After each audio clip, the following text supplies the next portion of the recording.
तो हम करने जा रहे हैं हरियाणा पीजीटी के क्वेश्चन, यूपी पीजीटी या डीएसएसपी पीजीटी, विशेषकर हरियाणा पीजीटी के लिए जो स्कूल लेक्चर है उनके लिए लिटरेचर के हम क्वेश्चन करेंगे 50 क्वेश्चन, और यही सीरीज आगे के वीडियोस में हमारी चलती रहेगी पीजीटी इंग्लिश के बच्चों के लिए।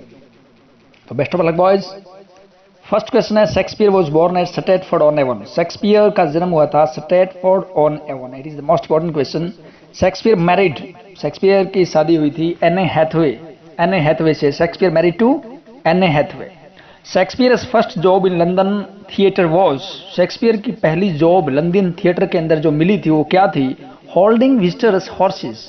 आने वाले विजिटर के घोड़ों की देखभाल करने के लिए उसे रखा गया था। Holding visitors horses. Shakespeare first wrote his plays for. Shakespeare ने पहली बार अपने प्ले लिखे, अपने नाटक लिखे थे किसके लिए? Earl of Leicester's players. Earl of Leicester's players के लिए लिखे थे। शेक्सपियर रोट, शेक्सपियर ने लिखे 37 प्लेज लिखे थे शेक्सपियर ने। His sonnet are mostly addressed to. उसके जो सोनेट थे वो किसको संबोधित थे? The Earl of Southampton. The Earl of Southampton को उसके सोनेट्स थे वो एड्रेस किए गए थे। Venus and Adonis is a poem of. Venus and Adonis एक पोएम है। किसकी पोएम है? लव पोएम है। The play written in collaboration with Marlowe was. एक प्ले लिखा गया इन कोलैबोरेशन, सहयोग से, विद मार्लो वॉज, वो मार्लो के कोलैबोरेशन में लिखा गया। वो कौन सा था? टिट्स एंड्रोनिकस लिखा गया था। Portia is a character. Portia एक कैरेक्टर है, पोर्शिया भी बोलते हैं इसको। Portia is a character in the Shakespeare's play. वो किस में है? मर्चेंट ऑफ वेनिस के अंदर। मर्चेंट ऑफ वेनिस के अंदर Portia is a character in the Shakespeare play. The Shakespearean play which describe the assassination of Roman general. एक Shakespeare का प्ले है जिसके अंदर रोमन जनरल की हत्या हो जाती है, असैसिनेशन हो जाता है। किसके अंदर होता है? जूलियस सीजर में। जूलियस सीजर में होता है। The first folio of all of Shakespeare's plays were published in. पहला जो फोलियो है उसका, शेक्सपियर के प्लेज का, वो पब्लिश हुआ था। कब हुआ था? 1623 के अंदर। 1623 में, 1623 के अंदर पब्लिश हुआ था। The only play missing from the first folio is. एकमात्र प्ले है जो मिसिंग है फर्स्ट फोलियो से, वो कौन सा है? Pericles. Shakespeare road his play in. Shakespeare अपने प्ले लिखते थे ब्लैंक वर्स के अंदर लिखा करते थे। किस में लिखा करते थे? ब्लैंक वर्स के अंदर। The zoo with whom Shakespeare showed sympathy in one of his play is. जू with Milton. The zoo with whom, एक यहूदी जिसके साथ शेक्सपियर ने एक सहानुभूति दिखाई है। कौन से प्ले के अंदर दिखाई है? साइलॉक में। किसके अंदर सहानुभूति दिखाई है? Shylock. Puck good fellow in Midsummer Night's dream is a impish fairy. ये क्या चीज है? एक impish fairy. The downfall of Shakespeare tragic character is owing to. जो पतन होता है शेक्सपियर के ट्रेजिक कैरेक्टर का, दुखांत कैरेक्टर का, is owing to a fatal flaw in his character. क्योंकि उनके कैरेक्टर में एक घातक दोष होता है। उसका पतन इसलिए होता है कि उसके कैरेक्टर में, उसके चरित्र में एक फैटल फ्ला होता है, घातक दोष होता है। Shakespeare got the plot of most of his plays from. वो अपने शेक्सपियर अपने प्लेज के मोस्ट ऑफ द प्लॉट जो है वो ग्रहण करता था। कहां से लेता था वो? Translation of Greek, Roman and other European stories. कहां से लेता था? जो ट्रांसलेशंस बुक थी of Greek, Roman and other European stories से। Although Macbeth is a murderer. हालांकि मैकबेथ जो है वो एक कत्ल करने वाला है। He is still the hero. वह हीरो भी है बिकॉज, क्योंकि he shows uncommon intelligence and vitality. क्योंकि वो बहुत ज्यादा इंटेलिजेंस दिखाता है और वाइटैलिटी दिखाता है, जीवंतपन दिखाता है। The part of play, play का एक part where all the major theme, सारी मुख्य जो थीम होती है, and characters are introduced is known as exposition. जहां पर इंट्रोड्यूस किया जाता है कैरेक्टर को, उसको क्या बोलते हैं? एक्सपोजिशन। ये एक पार्ट होता है प्ले का। अमंग द शेक्सपियर्स 37 प्लेज, उसके 37 प्लेज के अंदर Macbeth was in 28th play, 28वां प्ले था। मैकबेथ कौन सा प्ले था? 28वां प्ले था। इन ट्रेजेडी, एक ट्रेजेडी के अंदर, human beings are shown coming to terms with forces. कि आदमी आता है एक फोर्सेस के साथ, ताकत के साथ आता है। Larger and greater than themselves, जो उससे भी बड़ी होती है। दीज फोर्सेस आर, ये ताकतें कौन सी होती है? फैट वो भाग्य होती है, या डेथ। फैट और डेथ, इन दो चीजों को वो बहुत ज्यादा दिखाता है। The cause of the downfall, पतन का कारण ऑफ शेक्सपियर्स हीरो। शेक्सपियर के हीरो का पतन कैसे होता है? Hubris and pride. उसके प्राइड के कारण, ह्यूब्रिस के कारण और प्राइड के कारण, उसके कैरेक्टर के दोष के कारण और घमंड के कारण। The book which influenced Shakespeare the most in introducing witches in Macbeth was.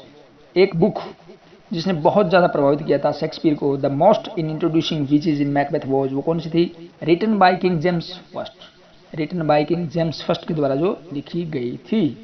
Shakespeare's Macbeth is an important source, Shakespeare का जो मैकबेथ है वो एक बहुत ही महत्वपूर्ण स्रोत है of information about the history of, किस हिस्ट्री की इंफॉर्मेशन के बारे में वो इंपॉर्टेंट माना जाता है, स्रोत माना जाता है? England of his oven times, England of his oven times को सोर्स माना जाता है इंफॉर्मेशन का, हिस्ट्री के इंफॉर्मेशन का ग्रेट स्रोत माना जाता है। The belief in Shakespeare's Macbeth is an important source of information about the history of England of his own times. Next question है the belief in Elizabethan times, जो मत था एलिजाबेथन के समय, that the king was God's representative, कि जो राजा होता है वो भगवान का प्रतिनिधि होता है, और इमेज एक तस्वीर होता है on earth, led to the theory of the divine right of kings, एक दिव्य अधिकार ऑफ राजाओं के दिव्य अधिकार की इमेज होता है, divine right of kings. According to the Elizabethans के अनुसार एनीथिंग दैट वेंट कॉन्ट्ररी, जो चीज भी खिलाफ जाती है टू द नेचर, प्राकृतिक नियम के खिलाफ, प्राकृतिक कर्म के खिलाफ जाती है, contrary to the natural order was evil, वो क्या होती है? बुराई, शैतानी ताकत होती है। According to the Elizabethans anything that went contrary to the natural order was evil. In Tudor England के अंदर वुमेन्स रोल इन सोसाइटी, समाज के अंदर औरतों का रोल जो था वाज सेकेंडरी टू मैन, दूसरे नंबर पर था, आदमी से दूसरे नंबर पर था, secondary to man. Widows could not protect their property, विधवा जो होती है कुड नॉट प्रोटेक्ट, रक्षा नहीं कर सकती देयर प्रॉपर्टी, अपनी संपत्ति की। And if they showed bold ideas, किंतु अगर वो बहादुर विचार दिखाए, they were accused of being, तो उन पर दोष लगाया जाता है, ऑफ बीइंग विचिस, डाइन होने का दोष लगाया जाता है, विचिस डाइन, बहुत बुरी होने का दोष उन पर लगाया जाता है। In the beginning of Macbeth, Macbeth की शुरुआत में, द थ्री विचेस मीट, तीन आकृतियां, तीन डाइनें मिलती है, इन ए हिल, हिल क्या होता है? एक निर्जन स्थान, इन अ हीट बोलते हैं इसको, एल साइलेंट रहता है, in the heat, in a heat, निर्जन स्थान के ऊपर मिलती है। What title do the witches use to hell Macbeth? Macbeth को हेल करने के लिए, फंसाने के लिए वो किस चीज का टाइटल प्रयोग करती है, क्या नाम देती है वो? मैकबेथ को क्या कहती है? Glamis, the thane of Glamis बोलती है, Glamis. The fourth witch is the name usually given to, चौथी डाइन is the name usually given to lady Macbeth. चौथी डाइन किसी कहा गया? तीन डाइनें तो मैकबेथ को दिखाई देती है, वो भविष्यवाणी करती है, चौथी डाइन जो मैकबेथ की पत्नी लेडी मैकबेथ को कहा गया है, क्योंकि सारे जो कत्ल है वही करवाती है। द विच इज प्रोफेसी, डाइनो की भविष्यवाणी, that Macbeth can not be killed, Macbeth को नहीं मारा जा सकता, टिल ए फॉरेस्ट, जब तक कि जंगल comes moving down towards him, जब तक वो डेंसियन हिल जो है वो जंगल है, जो जंगल था बर्नम वुड्स का, वो उसकी तरफ चलकर नहीं आ जाता, तब तक उसकी मौत नहीं होगी। ये डाइनो ने भविष्यवाणी की थी। दिस फॉरेस्ट इज, ये जंगल कौन सा था? बर्नम वुड का जंगल था, ये बर्नम वुड का जंगल था। Duncan wants to make, Duncan चाहता था to make which one of these his successor to the throne, Malcolm को, डंकन चाहता था कि उसका जो वंशज है वो राजा बने। कौन? मेलकोलम हिज ओवन सन, उसके खुद का बेटा मेलकोलम था, मेलकोलम हिज ओवन सन, खुद का बेटा। In the beginning of the play, नाटक की शुरुआत में मैकबेथ इज शोन, मैकबेथ को दिखाया जाता है रिटर्निंग फ्रॉम, मैकबेथ कहाँ से आ रहा होता है? एक टूर से आ रहा होता है वो। हो सकता है इसमें कुछ मिस्टेक हो, जैसे मेरे अनुसार ये बैटल भी हो सकता है कि वो युद्ध से लौट कर आ रहा हो। 1 second. Lady Macbeth is described as, Lady Macbeth को दिखाया गया है काइंड हार्टेड, दयालु और दिखाया गया। Lady Macbeth is described as kind hearted. Lady Macbeth does not wish to kill the sleeping Duncan, because Lady Macbeth नहीं चाहती स्लीपिंग डंकन, सोते हुए डंकन को मारना नहीं चाहती। क्यों? ही रिजेंबल्स हर फादर, क्योंकि उसकी शक्ल उसके फादर से मिलती है। Because he resembles her father, उसकी शक्ल उसके फादर से मिलती है। Duncan is a guest of the Macbeth at, Duncan guest होता है मैकबेथ का, कहां पर?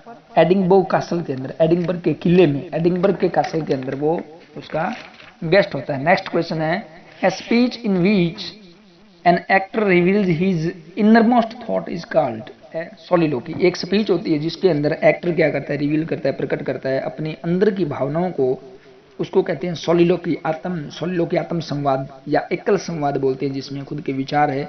वो स्टेज पर वो बोलता नहीं है लेकिन वो सोचता है, आवाज सुनाई जाती है, सोलिलोकी बोला जाता है उसको। The dagger that Macbeth sees in the air is, dagger एक खंजर, that Macbeth sees in the air जो हवा में देखता है वो क्या होता है, सस्पेंडेड फ्रॉम अ थ्रीड, एक थ्रीड के द्वारा उसको रोक दिया जाता है, एक धागे के द्वारा उसको वहां रोक दिया जाता है। हु सेज, कौन कहता है कि I have suffered too much with horror and know that the taste of blood, की मैंने इस चीज को अनुभव किया है, ये कौन कहता है, मैकबेथ कहता है कि I have suffered too much with horror and know the taste of blood, Macbeth कहता है ये बात। हु सेज, कौन कहता है, that all the sweet scents of Arabia can not remove the stains of blood, ये बात कौन कहता है कि सारे जो स्वीट सेंट्स हैं, जितने भी वहां पर जो सेंट है अरेबिया के, वो रिमूव नहीं कर सकते स्टेंस ऑफ ब्लड को, धब्बों को, ब्लड के धब्बों को। And all the seven seas, सारे जो समुद्र है, कैन नॉट वॉश, वो भी साफ नहीं कर सकते हैं the blood of Duncan from the hands, उसके हाथ से डंकन के ब्लड को साफ नहीं कर सकते हैं। लेडी मैकबेथ ये बात कहती है, कब कहती है, क्योंकि जब वो उनका मर्डर करने के बाद में घबरा जाती है, उसके हाथ सने होते हैं ब्लड से, तो वो पागलपन के दौरान ऐसी बातें करती है कि वो इस प्रकार कोई भी उसके इस धब्बे को वो साफ नहीं कर सकता। नो मैन ऑफ वुमेन, कोई भी आदमी जिसका जन्म औरत से हुआ है, born will be able to kill Macbeth, वो मैकबेथ को नहीं मार सकेगा, will be able to kill Macbeth, वो उसको नहीं मार सकेगा मैकबेथ को। सो द विचेस प्रोफेसाइज्ड, जैसा कि डायनो ने भविष्यवाणी की थी, कोई भी यदि कोई भी व्यक्ति जिसका जन्म एक औरत से हुआ है वो मैकबेथ को नहीं मार सकेगा, ये डायन ने भविष्यवाणी करती है। बट मैकडफ सक्सीड्स, मैकडफ कामयाब हो जाता है इन किलिंग हिम, उसे मारने में, because he was born from, क्योंकि वो कैसे पैदा हुआ था, ए सिजेरियन ऑपरेशन, एक सर्जरी के ऑपरेशन के द्वारा, यानी जन्म से पहले उसको पेट चीर करके निकाल लिया गया था। ये मोस्ट इंपॉर्टेंट थिंग है इस नॉवल के अंदर कि सिजेरियन ऑपरेशन के द्वारा मैकडफ को निकाल लिया गया था जन्म के समय, इसीलिए वो उसमें मारने में कामयाब हो जाता है। Lady Macbeth sleep walking is a result of, lady Macbeth के नींद, लेडी मैकबेथ का नींद में चलना परिणाम है, किसका परिणाम है, डीप सेंस ऑफ गिल्ट, अपराध बोध की भावना का परिणाम है, यानी जो उसने अपराध किया था वो भावना उस पर हावी हो जाती है और वो नींद में चलने लगती है। तो Lady Macbeth sleep walking is a result of deep sense of guilt. Next question 44, which of these plays, इसमें से कौन सा नाटक है बाय शेक्सपियर का, does not use cross dressing as a device, जिसके अंदर क्रॉस ड्रेसिंग का प्रयोग नहीं हुआ है, एज ए डिवाइस, एक युक्ति के रूप में, ये लिखने की युक्ति है, क्रॉस ड्रेसिंग का जिसमें प्रयोग नहीं हुआ। जूलियस सीजर के अंदर, जूलियस सीजर एक ऐसा प्ले है जिसके अंदर शेक्सपियर ने क्रॉस ड्रेसिंग का प्रयोग नहीं किया है। The etymological meaning of the word trope, trope का एटिमोलॉजिकल मीनिंग क्या होता है, टर्निंग, मुड़ना होता है, वैसे ट्रोप का एटिमोलॉजिकल मीनिंग होता है turning. In the late 17th century a battle of books erupted between which two groups, कौन से दो ग्रुप के अंदर बैटल ऑफ बुक्स हुआ, किताबों का युद्ध हुआ था लेट 17th century के अंदर, champions of ancient and modern learning, champion of ancient जो पुराने चैंपियन थे और जो मॉडर्न लर्निंग थी, इनके बीच में बैटल ऑफ बुक्स हुआ था, क्योंकि ये थिंकिंग बिल्कुल अलग हो गई थी, इसीलिए चैंपियन ऑफ एंशियंट में एंड मॉडर्न लर्निंग के अंदर हुआ था। शेक्सपियर सोनेट, शेक्सपियर की जो सोनेट है वो क्या है, are dedicated to an unknown mister WH, mister WH को संबोधित की गई है, are dedicated to an unknown mister WH को। Which of the following poems use terza rima, कौन सी पोएम है जिसके अंदर टर्जा राइमा का प्रयोग हुआ है, टर्जा का मतलब 3 होता है, टर्जा राइमा 3 लाइनों का, टर्जा राइमा का प्रयोग हुआ है PB शेले की ode to the west wind, ये मोस्ट इंपोर्टेंट पोएम है, PB शेले के द्वारा लिखी गई ओड टू वेस्ट विंड के अंदर टर्जा राइमा का प्रयोग हुआ है। नेक्स्ट क्वेश्चन है, व्हेन वन सेज, जब कोई कहता है that someone is no more, कि अब वो नहीं रहा, और that someone has breathed here last, कि वो मर गया है, the speaker is resorting to, तो स्पीकर क्या कहता है, यूफेमिज्म, इस युक्ति को बोलते हैं यूफेमिज्म, EUPHEMISM, यूफेमिज्म बोला जाता है इसको। Which of the following are companion poems, कौन सी पोएम्स को कंपेनियन पोएम्स कहा जाता है, Allegro and second Penseroso and second Penseroso, इन 2 पोएमों को कंपेनियन पोएम्स कहा जाता है। Thanks for watching and nice listening.